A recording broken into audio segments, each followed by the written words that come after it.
going on, y'all? I want to talk about a few things this week, and the first thing I got to talk about is something I should have talked about last week, and that is, you look over, if you're watching this on video, which of course you are, it's on YouTube, you'll see I've got the Division 2 going here, and they pulled me back in. They did it. They succeeded last week. I don't know how this slipped off my notes, but they had the Division Day, where they announced a whole bunch of kind of new things around the Division game, the Division 2, and just Division spin-offs and kind of the universe.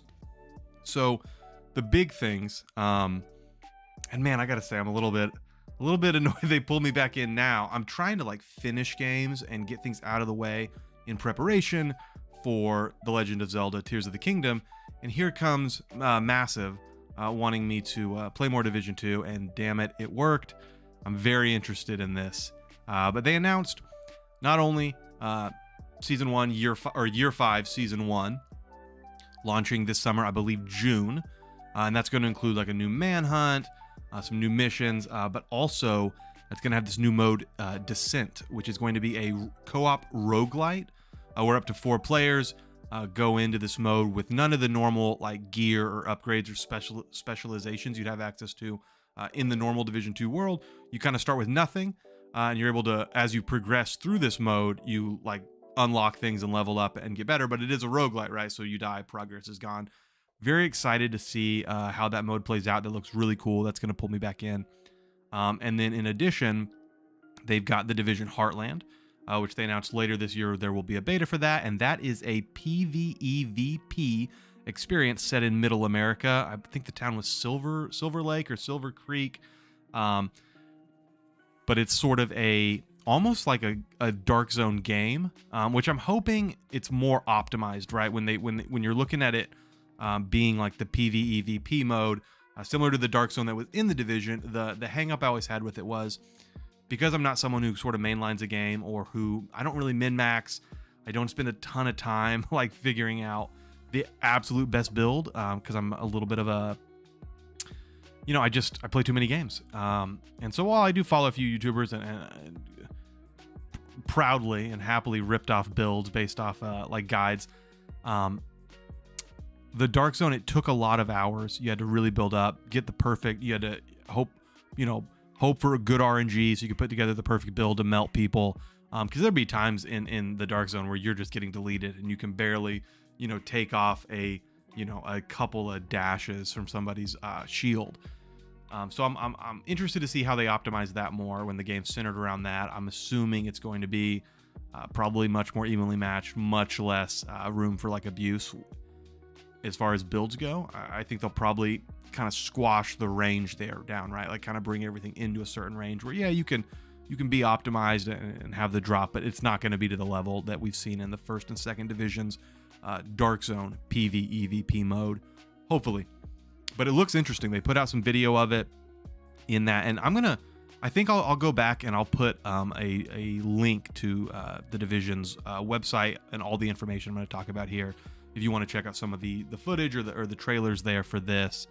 But in addition to that, they've also got the Division Resurgence, which is a mobile game set in the Division universe. It's going to bridge the Division 1 and Division 2 storylines. This honestly looks like a pared down version of the Division, like where it's not a mobile game in the way that like they put out that one Ubisoft to put out another like Tom Clancy mobile game that was like almost, maybe it was like an auto battler, it was like turn-based, it was something, I don't know, I wasn't interested in it, but the idea of being able to kind of have a native experience on mobile, on the go, that is just sort of a pared down, simplified Division gameplay, it's exciting. I actually signed up for the beta, or like the alpha test for both Resurgence and Heartland. The Resurgence test is coming first this summer. Again, I'll have the link in the description if you want to sign up for that yourself. Feel free to go check that out, and hopefully you can get in. That'd be pretty cool there. And then, yeah, like I said, the Year 5 there. They also announced like a new Division webcomic on Webtoon and some collectible figurines, some books. Really, it kind of gave me the impression that like, originally they were gonna kind of end support for the Division 2 in like 2020, And we can see here that like it stayed popular enough that they're back with it. They're here for it. So I think that's pretty cool. To see them keep doing they're hanging in, and I am happy to see it. My laptop is going insane over here right now. I'm trying to look at my notes, and for some reason it is like a space bar or something is stuck. Okay, we're flying notes free, I guess. Don't know what is going on here. Oh man. Okay, we just lost all our notes, guys. There's always some technical issue. Like, and it's like, oh, my space bar is just stuck. Okay, so we're gonna fly solo here for a second. All right, let me see if I can get my notes pulled up on my other computer, because now, guys, we're flying blind here, blinder than usual. All right, here we go. This will work. Luckily, the desktop is golden. But yeah, so that's kind of the news on the Division. You can see I've got the game going here, and it definitely pulled me back in. Pretty exciting. This is a game, really the only sort of live service or games as a service game that I really get pulled into. And I fell off it. Warlords brought me back for a while. I did go through the Warlords expansion, and I did a couple of the early like manhunts. I kind of got in there, but I was not sticking with it like each season. I definitely wasn't up to date on it. So when I jumped in here, all of a sudden they're talking about like the castle settlement is going, and I don't remember. Maybe that I don't think that happened at any point during Warlords or the first couple of seasons. I was like kind of shocked, like, oh, they're rebuilding the castle settlement. There's people here, and if you don't play the Division 2, you have even less idea what I'm talking about. What else have I been playing this week? Good question. I've also been getting into some Rocket League shenanigans. I'm not the greatest at Rocket League, but do love to play with my buddies, and they got me pulled back in. And yeah, more Rocket than usual this week. We got on a couple times this week, and that's one of those games, it's always pick up and play. It's always fun. And it's managed to really maintain itself over these years as other games have come and gone, So I think that's hats off there to them. And also almost done with Dredge. Getting real close to the end of Dredge. I think I've done, like, I've pushed the main story where, unless they throw me a curveball and there's a lot more coming, I'm almost done. I took way too long with Dredge. I really enjoyed this game. I can't speak highly enough of Dredge. I got really sucked into like the fishing mechanics and just the kind of the exploration and stuff, to the point where like I think I'm in like day, like the game counts days, as you sleep or whatever. I think I'm in like day like 70 or something, and I feel like maybe that's way longer than they meant for you to do. But I would just go like in game like 2 weeks just fishing, getting a ton of money together, upgrading my ship, not really caring about the story for a little bit, because I just would pop on a podcast or some music and just go fish in that game and explore. Super cool little game. I think if you were to mainline it, you could probably do it, I don't know, 6-8 hours.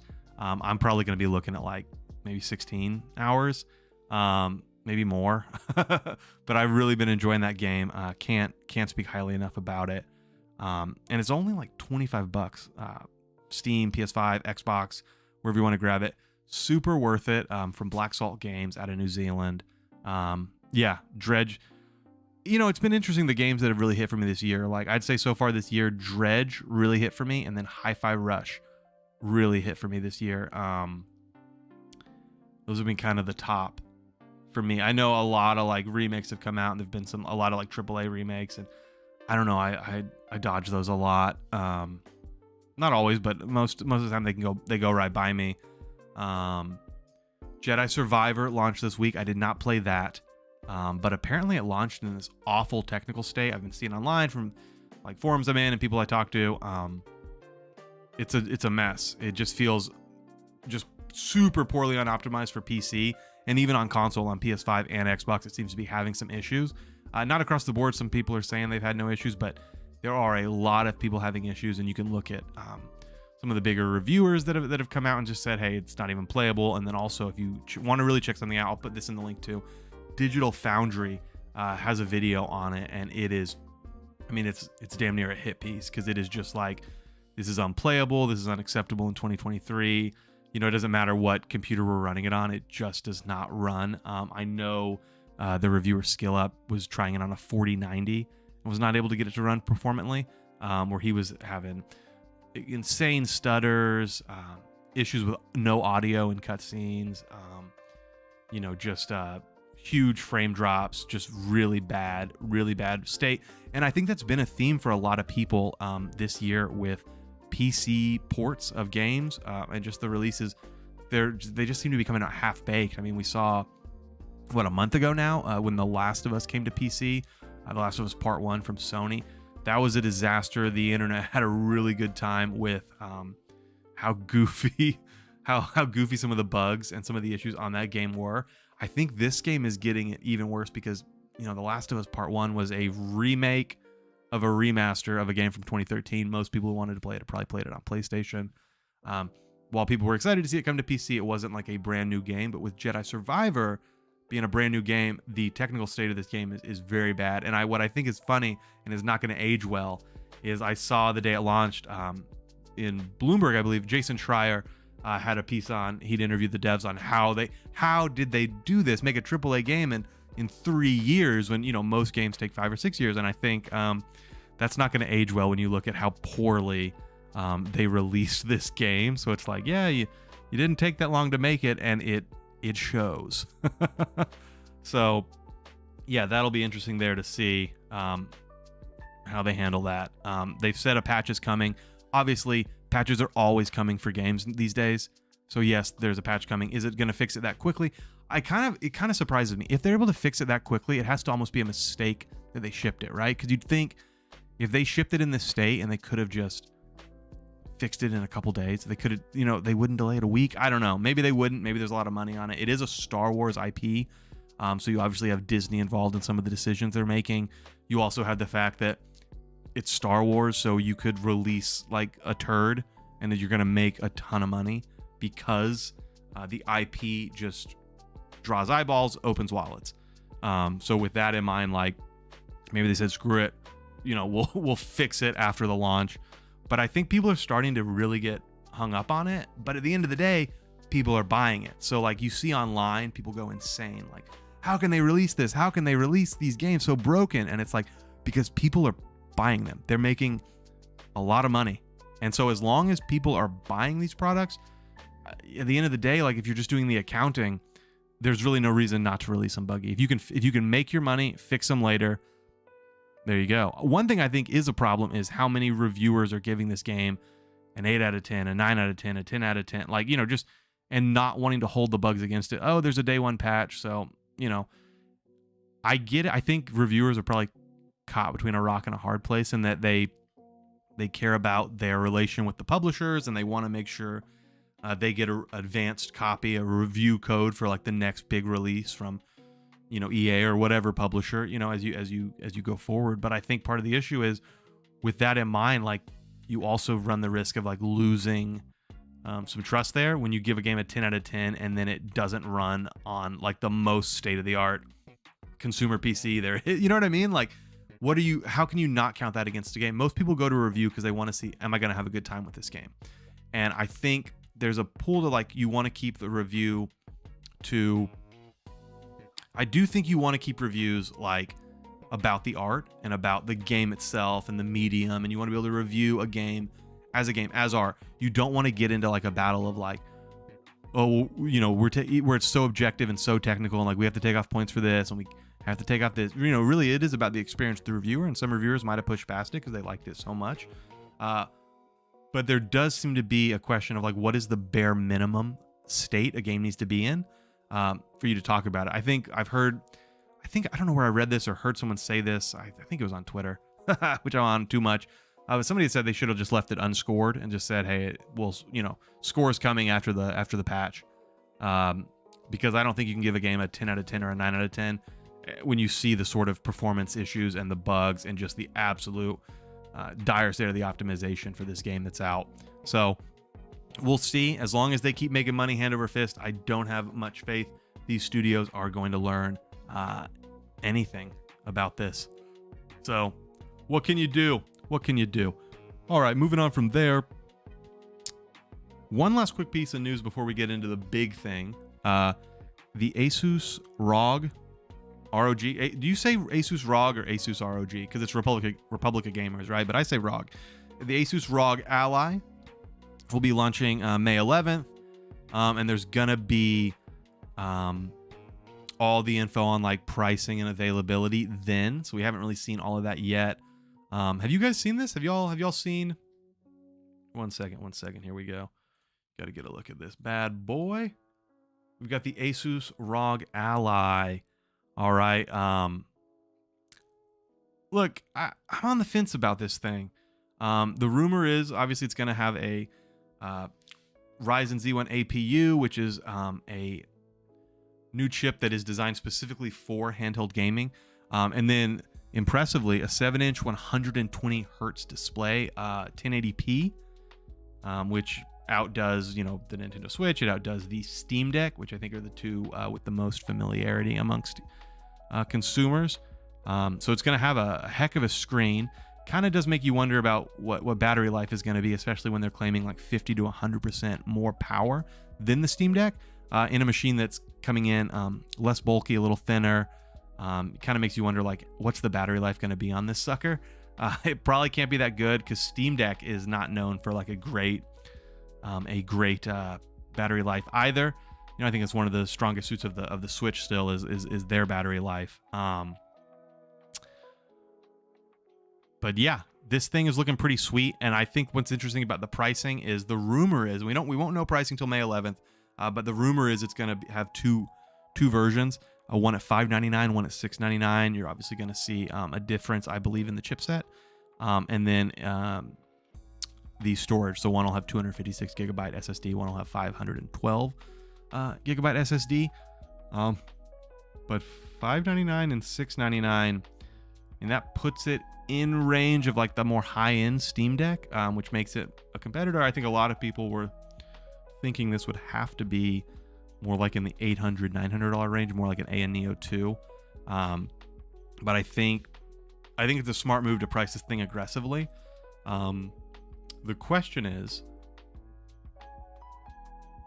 that price going to hold? Is that going to be where you see market entrance? I think the issue for Asus is once they sell it to you, it's over.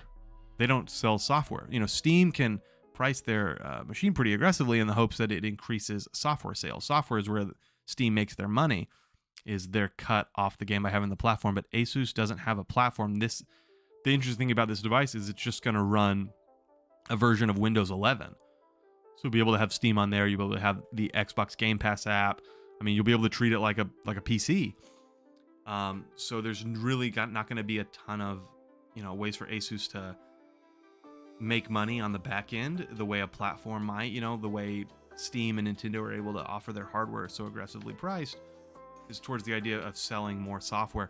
So this price is interesting. Obviously still on the high side, right? But yeah, I don't know if I'll check this out. I don't know. I'm on the fence about dedicated handheld gaming just because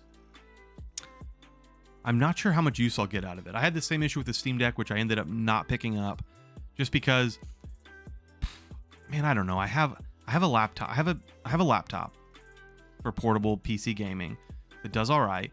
I have my mobile phone. I can do remote play around the house. I can grab Game Pass off there. There's mobile games that I play. And then I have a Switch. And I don't know. I don't use my Switch portable outside the home a lot. So like I do use remote play on my phone sometimes for Steam or whatever, or like Game Pass or the PS5 remote play. That's actually one of the main ways I've been playing through Octopath Traveler 2 is on my phone, just using the PlayStation's remote play. Like that's been pretty cool. But I have the laptop, and I don't know.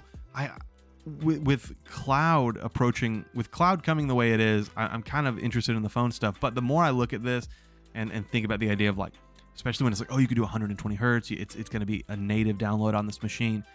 It is kind of interesting.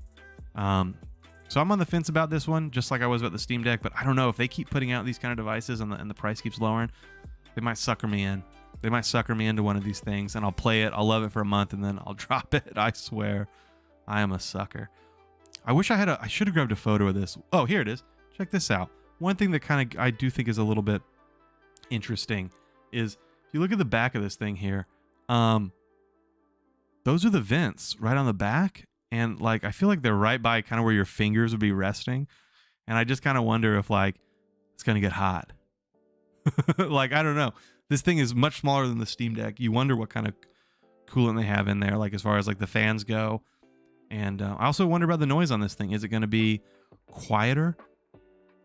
I don't know. We'll see. We'll see. It also is not using Hall effect sensors on their stick. So could stick drift be an issue on something like this? Maybe. And that would be a real pain, I think, to spend that much on something and end up with stick drift. One thing about the Switch that I find interesting is even when you do get stick drift, it's just, you know, the $80 for a new pair of Joy-Cons. You're not trying to repair one of these. So, pardon me. Something in my throat. Problem solved. All right. Let's get to the big story of this week that kind of caught everybody by surprise, I think. And that is the CMA has blocked the Microsoft acquisition of ABK. Now, you might be asking yourself, it's over. Is it over? The answer is no. It's probably going to take a lot longer than it initially was. Microsoft had been aiming to have this closed this summer.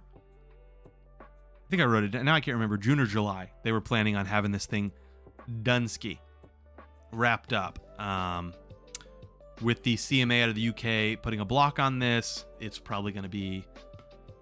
So I looked it up. The CMA's website, this says Microsoft wants to appeal, and so it's going to go to before the CAT, the tribunal there that oversees that stuff.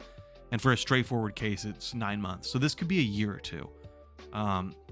Possibly. You know, we don't know what all is going to go on. Microsoft came out swinging, said they will be appealing this. They actually had Brad Smithy, who's been like leading the charge on this with regulators, on the BBC, basically saying this was the darkest day in Microsoft's history in Britain, and they're questioning if Britain is going to be a place they want to continue expanding, or, you know, if they need to kind of basically sort of a odd veiled threat for Microsoft that maybe they need to move most of their business and expansions over to the continent, over to mainland Europe, and basically kind of push out of the UK a bit and kind of tone down on those.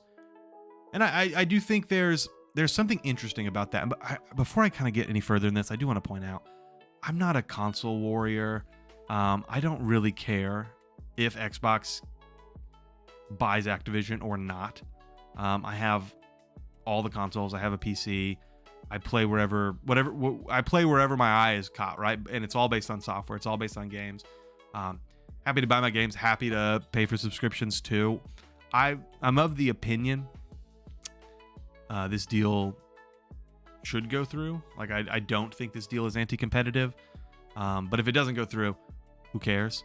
Not me. I mean, obviously everyone at Microsoft is going to care, and the shareholders at Activision, but me, I'm not going to care. But I do think the deal's interesting to talk about. One reason I thought it was going to go through, or would be interesting if it went through, was I think it's going to push the industry in an interesting direction. And whether that's good or bad, I don't know, but it's interesting.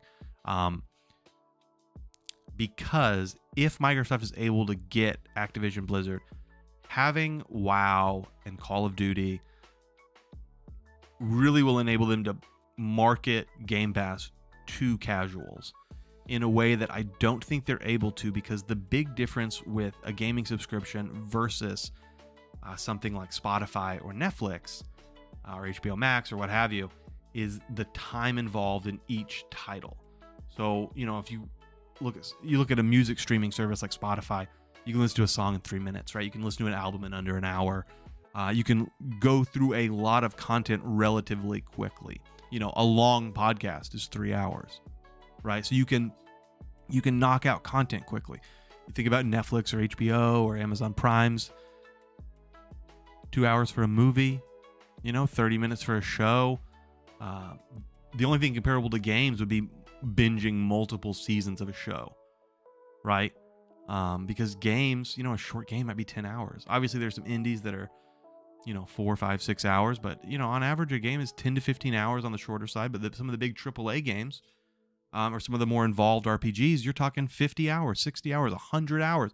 Think of something like Persona 5 hitting Game Pass.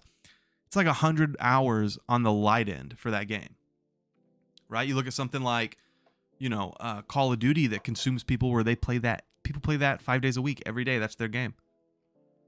I think that is an interesting caveat for subscription services in that some of the content is really all you need. So why buy the sub when you can just buy the one piece, right? And so I think for more casual people that are maybe mainline one game, like they do mainline Call of Duty or they do mainline WoW, why do they want Game Pass? But if the game they mainline is in that service, plus some perks, plus they have access to these other titles, maybe that causes them to branch out. And I do think that's sort of Microsoft's vision, is that people get into Game Pass, they play more games, they buy more DLC, they get more invested because the door's open. Where in a lot of cases, Game Pass is sort of like the chips and salsa to get you hooked, Issue is sometimes you have too much chips and salsa and then you can't finish your fajitas, and you definitely don't get dessert. So it could go either way. But so I do want to get into this. I'm getting off track because I wanted to kind of give the caveat of like, I don't care whether it goes through or not from a personal stake. I'm fortunate enough, I have the privilege of, I'm able to afford this hobby, so I can buy games regardless. I'm able to, have second, third consoles, and really kind of explore that. So I don't mind, but I do think it's a very interesting thing that even beyond gaming, very likely what we're seeing here with the way this acquisition has gone so far, whether it gets pushed through or not, I do think you're going to see a lot of like business studies and reviews and case studies in the years to come. I mean, this is damn near like a history books business case, because I do think it's become something bigger than Xbox wanting Activision. In a lot of ways, what this is about is regulators feel like they sort of missed the boat in a lot of ways in the first part of the 21st century. For the last 20 years or so, they've let some certain things slide, right? Like Facebook buying Instagram and a lot of these big companies getting bigger, right? And we saw, NVIDIA stopped from buying ARM, and now we see this, and we've seen, Facebook wasn't allowed, or Meta wasn't allowed to buy that Within app, the VR fitness app. And we're starting to see these cases go through trial. Apple recently went through something with the CMA, and they actually won on their appeal based off CMA missing deadlines for things. So we're seeing regulators really want to block just anything that's big because it's big, for fear that maybe they sort of dropped the ball in the first part of this century, and they sort of want to correct that. And you've seen, like the CMA had talked about, maybe over enforcement is a better answer, right, than under enforcement, because tech does move fast and it's usually moving forward. And so we're seeing regulators who maybe a little bit want to overcorrect and be more cautious, and that's pushing up against businesses, especially tech, that needs mergers and acquisitions. And the reason I say it needs it is not because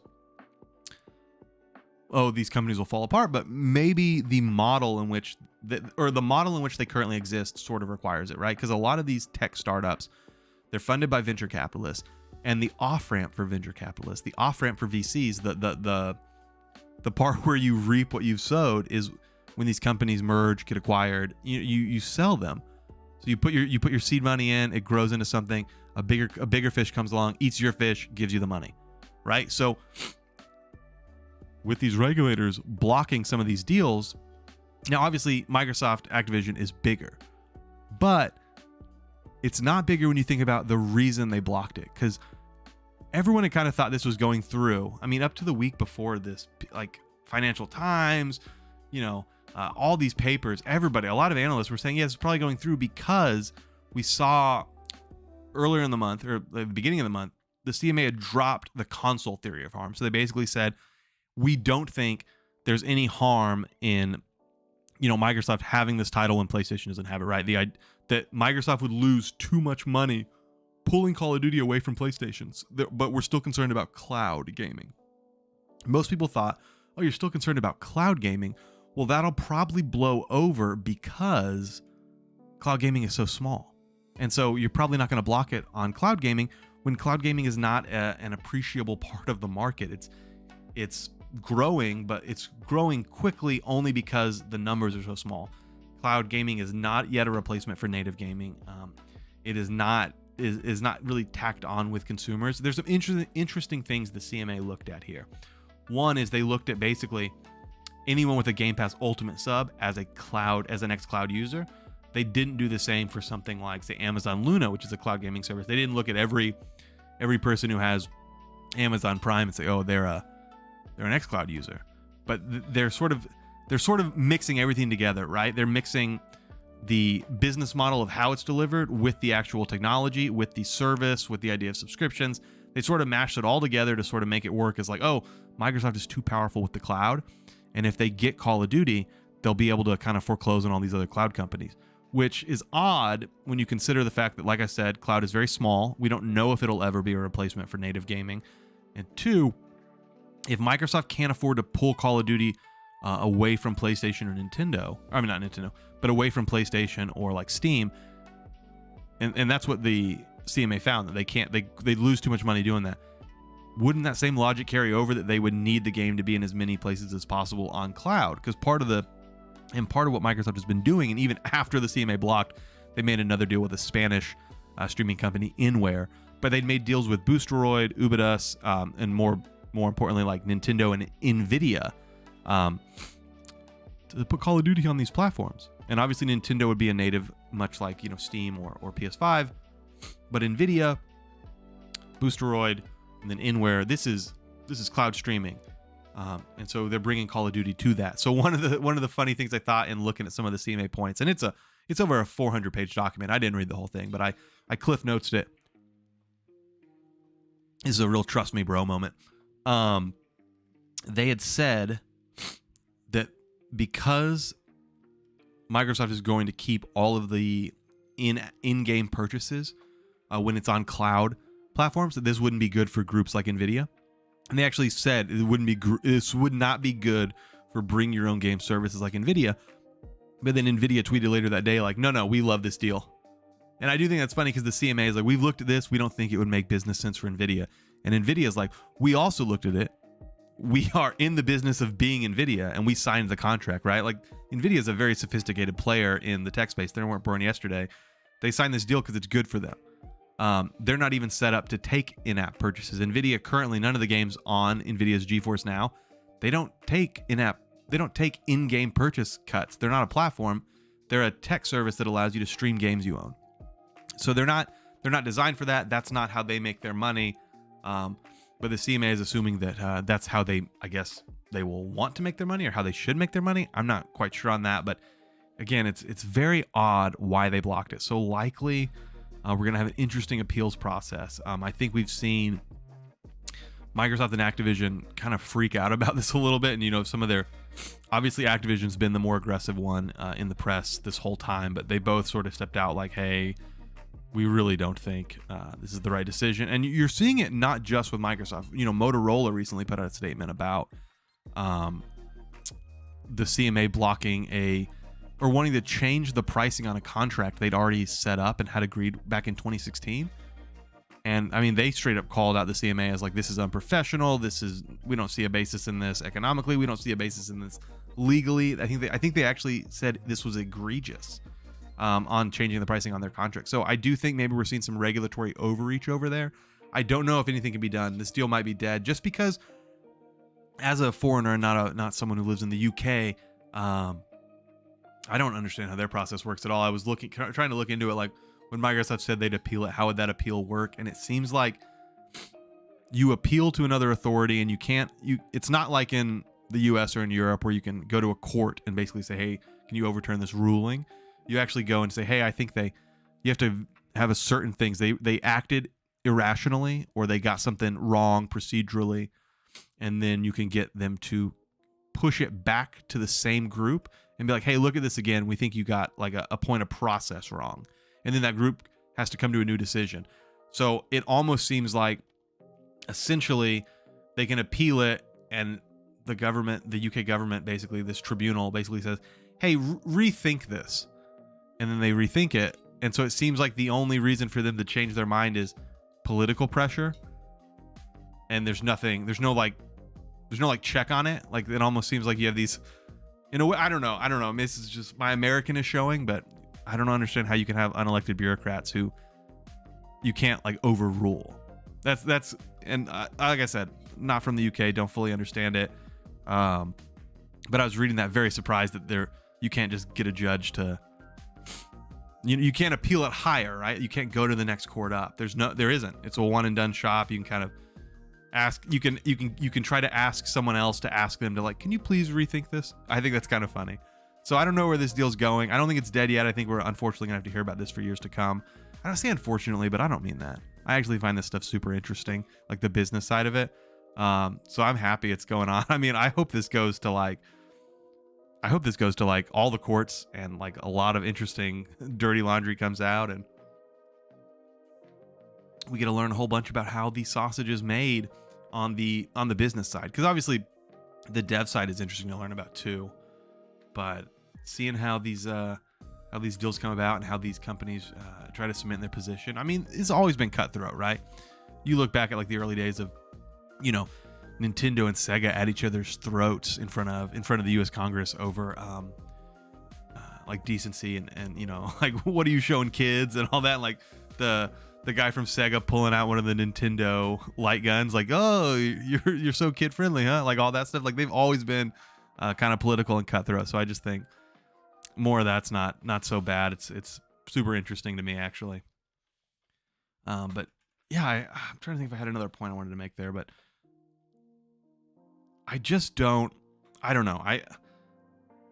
I'm not surprised the deal got blocked necessarily. I could see like how regulators are going about it, why they might block something like this.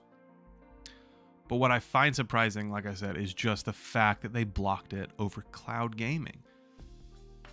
Which I think the reason that's such a big deal and why you're seeing a lot of kind of outspoken criticism about it, and not just from Microsoft, but from a lot of analysts, is that, and like outside of gaming, I mean, is that essentially the CMA, which is a relatively new sort of global regulator, because, until the UK left the EU, they'd been sort of rolled up into what Brussels did and what the European Council decided. And now they're sort of on the global stage, and they're taking a stance basically, which is a similar stance to what the FTC has taken here in the US against the deal. And that is, we want to block the deal because we think in the future cloud gaming is going to be big. But I don't know. That just seems odd, because they're like, something in the future might make this anti-competitive. But it just seems, it's very like, we're looking at a crystal ball and we're extremely confident we're right, but like, I don't think the math checks out.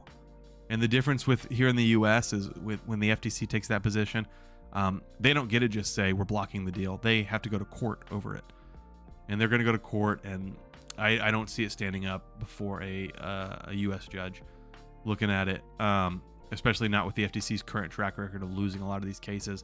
I think the FTC is generally of the mind right now, under Lina Khan, of any big business buying something is bad. If they're spending a lot of money, we're going to stop it. And I think they're going to lose in a lot of court cases. I think the difference in the UK is apparently these regulators are just like unchecked. And I do think when you look at things like Microsoft, Motorola, Apple, Facebook, Nvidia, all bumping into this, and there's really a very tight appeals process. There's not really anything to sort of check regulatory oversight. I think you're going to see a major pushback from the global business community towards this sort of regulation without the ability to basically like plead your case in a court of law for these businesses, right? I think that's a very interesting thing that we're seeing that's way beyond gaming or anything to do with like whether Xbox would be a good steward of, Activision Blizzard titles. But it's very interesting. I'm excited to see where it goes, what else comes out, and what the decision is made. I think it's going to have a big impact on tech, and likely it's going to have the impact that I think these regulators want, which is for there to be a cooling off of mergers and acquisitions, which is what they want. I don't know if that's gonna have the effect they want. I don't know if it's good for innovation in tech to have people and new ideas not combining and have it only basically come from, like, I don't know. It's very interesting. That's why I'm saying, like, who knows what it's going to lead to, but this is definitely like a cooling off period for companies acquiring stuff. I think a lot of it's going to depend on what happens here. If Microsoft is able to sort of push it through, that's going to send a different message too. But if they get blocked, the thing is they owe Activision $3 billion if it's blocked. So that, I don't know. What would you do to not burn $3 billion in a dumpster fire? Like, they're gonna hire a lot of lawyers. They're gonna scream to high heaven. They're gonna talk to every politician willing to talk to them, and they're gonna shake a lot of trees, shake a lot of hands, and probably burn some shit down, man. It's $3 billion they just have to give to Activision. So yeah, I do think there's gonna be a fight to come. Next month we find out what the EU says. Their deadline's like May 22nd. It could come before then, but we'll know then their feeling on it. I'll say this: if the EU blocks it, I think the thing is dead. I don't think Microsoft is going to fight 3 groups on it. If the EU approves it, I think they're going to fight, because they'll definitely win against the FTC in a US court. Well, I say definitely. I mean, there's no true answer. You don't know. You don't know who the judge is, but based on like precedent and recent history with court cases for the FTC and sort of the way these like tech cases have played out in U.S. courts, they have a really strong shot at having a judge push back on the FTC lawsuit. So I think it really does come down to what the EU says. If the EU okays it, they're gonna close over the FTC, because I don't think the FTC is going to be able to get an injunction from a federal judge to block it. So they'll close over that. And then with the CMA, I don't know. I've heard talk and I've seen articles written about the idea of Microsoft basically kind of folding the UK out, like setting up a shell company and moving ABK products through there separately, or not putting any ABK stuff on cloud or Game Pass in the UK only. I don't know how practical that is. That's like really complicated, and that's going to be a room full of a lot of very stressed out people at Microsoft staying up late into the night arguing and shit, trying to figure out if that is viable. I have no idea. But I do think they're going to like tooth and nail fight this thing. Unless like I said, if the EU says no way, Jose, I think they walk. I think they pay the $3 billion and they walk. And I think the fact that on the day it was announced the CMA blocked it, you saw Activision shares drop, but you saw Microsoft shares go up. Now, obviously, right before that, a few days before, or the day before, Microsoft had like a better than expected quarter, and they had all these great announcements. Money was up. They made a lot of money, so that could have had an effect on it. But I do think maybe there's some confidence from investors that like maybe you don't need to spend $70 billion on a game publisher. Maybe that $70 billion would be better used on like AI or cloud infrastructure, So I don't know. I do think Microsoft could always take, I don't know, like half of that and just invest in smaller studios and build up content that way. But again, I think what they want is something that's going to push Game Pass to casuals, and then also get them heavily into mobile, because I think their ultimate ambition is an app store they can put on people's phones without having to, they want to circumvent Google and Apple. And I think that's another thing I do think would be really good. And I think Microsoft is one of the few players able to do that. I'd love to have other stores on phones. I hate the walled garden that Apple has built. I hate the restrictions on that. So I don't know. This would have been a great door in for them, like having, things like Candy Crush from King, having COD Mobile, Diablo Immortal, which everybody loved and nobody had any problems with at all about the monetization strategies. But again, a popular title, right? So things like that. And and this is, I'm just rambling here because this is such a big topic. And even though I sort of thought about it all week, I keep rethinking and having new thoughts on it. One thing I do wonder about is watching Western regulators sort of stop these companies from growing at the same time we're seeing companies like Tencent and ByteDance and stuff really blow up with, things like TikTok. And we're seeing like, Tencent's investment across gaming, in all these different platforms and developer. Tencent has like 5% of Activision Blizzard, 5% of Ubisoft. They bought into FromSoft along with Sony, but we're seeing these really, really big companies come out of China, and that market is closed to Western companies, but our market is very open to them. And you kind of have to wonder if we're not going to close our market to those companies, we're going to let them in here, and then we're also not going to allow Western companies to be as large as those companies. The consumer is not going to care, and so it's almost like you kind of stand a chance of like weakening the overall economy if you don't allow companies like Apple or Microsoft to kind of compete on the world stage that's coming. The world is shrinking. Not literally, don't worry. The planet's fine. Well, it's not fine, but it's not getting smaller literally. But companies are getting bigger, people are getting more globally connected. Software and tech is coming from every corner of the earth. And I don't know if it's wise for Western governments to hamstring Western companies just before the big dance with companies coming out of China that are, I promise you, not being told you're getting too big. So yeah, I don't know. It's a lot to think on. Who knows what's going to happen? Not me. Not me. But that's it for this week. That's really all I got. I think we're getting right near the end of this. It's over here. I'll never get it right. I'll be on episode 100. Yeah, that's right, 100. I'm not stopping anytime soon. Right over here. I think it's about to cut out on this video, so I'm going to go ahead and cut out and say thanks for tuning in. It's been a real one. I got to go back and cut out the beginning of this. So, yeah, it's been real. Enjoy your week. I'll see you next Sunday.